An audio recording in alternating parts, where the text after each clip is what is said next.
O método científico, observação, teoria e mais observação.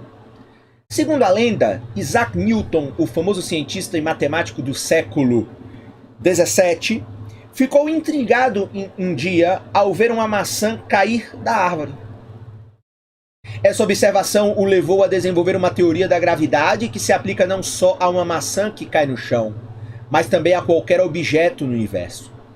Testes posteriores da teoria de Newton demonstram que ela funciona muito bem em diversas circunstâncias, embora, como mais tarde observaria Einstein, não em todas. Por ter sido muito bem sucedida para explicar observações, a teoria de Newton é até hoje ensinada em cursos de física em todo o mundo. Essa interação entre teoria e observação também ocorre no campo da economia. Um economista poderia viver em um país que passa por rápidos aumentos de preços e ser levado por essa observação a desenvolver uma teoria da inflação. A teoria poderia afirmar que a inflação elevada surge quando o governo emite muita moeda. Para testar essa teoria, o economista poderia coletar e analisar dados sobre preços e moedas em diferentes países. Se o aumento na quantidade de moeda não estivesse relacionado com a taxa de crescimento dos preços, o economista começaria a duvidar da validade de sua teoria da inflação. Se o aumento na quantidade de moeda e a inflação estivessem fortemente correlacionados nos dados internacionais, como de fato ocorre, o economista passaria a confiar mais em sua teoria. Então aqui a primeira ênfase que eu queria dar a esse parágrafo é de que os economistas, eles montam as suas teorias a partir da observação da realidade. A partir da observação da realidade de um país, de uma cidade, de um estado, ou a partir da realidade a partir de várias realidades comparadas. Eu comparo o Brasil com países da América Latina, eu comparo 50 países do mundo, e a partir destas comparações e observações, eu passo a validar cada vez mais a minha teoria. E se a realidade, e se a minha teoria descreve de maneira adequada a realidade, como mostra aí, a gente passa a acreditar cada vez mais nessa teoria. Porque você pode desenvolver uma teoria na economia que ela vale hoje, que ela vale ano que vem, mas daqui 10 anos ela já não tem mais validade porque você não encontra mais conexão com a realidade dinâmica, com a realidade que se altera. E aí a gente precisa ter essa compreensão. Por exemplo, se você pegar os manuais de economia do século XVII, do século XVIII, você não falava de tecnologia como os manuais de economia hoje falam, a importância que o avanço tecnológico tem nas atividades industrial, de serviço, na agricultura, que você não enxergava isso num manual do século XVI, XVII, XVIII, como você encontra hoje no manual de economia que analisa a realidade contemporânea. Vamos continuar aqui. Embora os economistas usem a teoria e a observação da mesma maneira que os outros cientistas, eles enfrentam um obstáculo que torna sua tarefa especialmente difícil. Na economia, conduzir experimentos é difícil e às vezes impossível.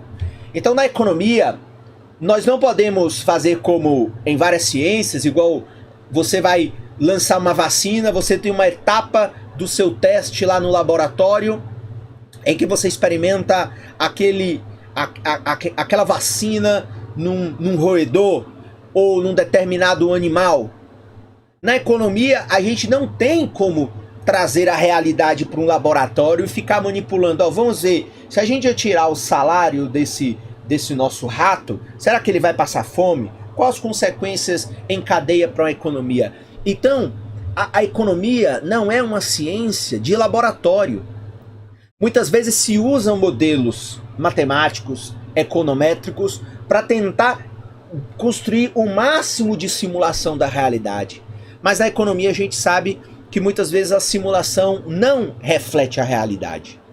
Então, é muito importante ter isso em mente. Então, assim, a economia, diferente de algumas outras ciências, nós não temos laboratório, nós não podemos rodar experimentos com um nível de segurança que em outras áreas existem. Nós não podemos fazer uma maquete da economia para ver como vai ser depois os efeitos de uma determinada política, enfim, cambial, monetária, fiscal.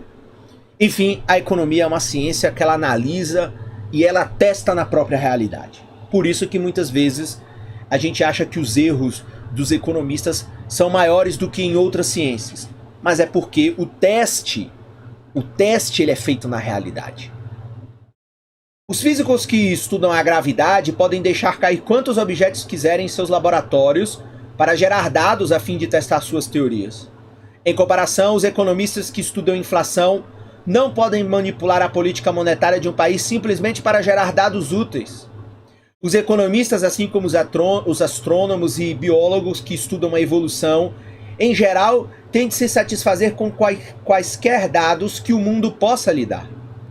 Para encontrar um substituto para os experimentos em laboratório, os economistas prestam muita atenção aos experimentos naturais que a história oferece. Por isso que história em economia importa. Importa para ver qual é o aprendizado passado. É claro que nem sempre o futuro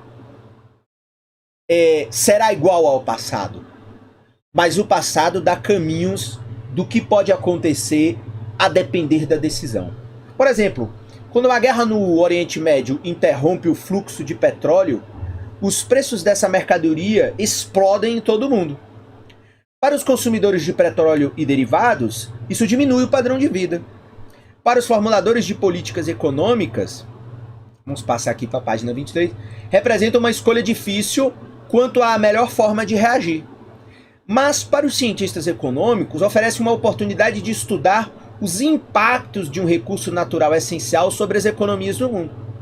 Neste livro, portanto, trataremos de muitos episódios históricos, os quais são importantes para o estudo porque permitem verificar como a economia funcionou no passado e o que é mais importante ilustrar e avaliar as teorias econômicas do presente. Portanto, fica aqui a primeira lição de como entender economia. Compreender o passado importa. Compreender as experiências, não só do nosso passado, mas do passado de outros países, que seria uma análise econômica comparada ou comparativa, também ajuda nessas decisões. Ou seja, eu quero tomar uma determinada medida no Brasil, eu posso olhar para outros países para saber se algum país já tomou essa medida, no presente ou no passado, e avaliar quais são as experiências que essa experiência comparada ou a medida que uma outra autoridade monetária tomou há 10 anos atrás no Brasil, o que isso pode refletir na economia.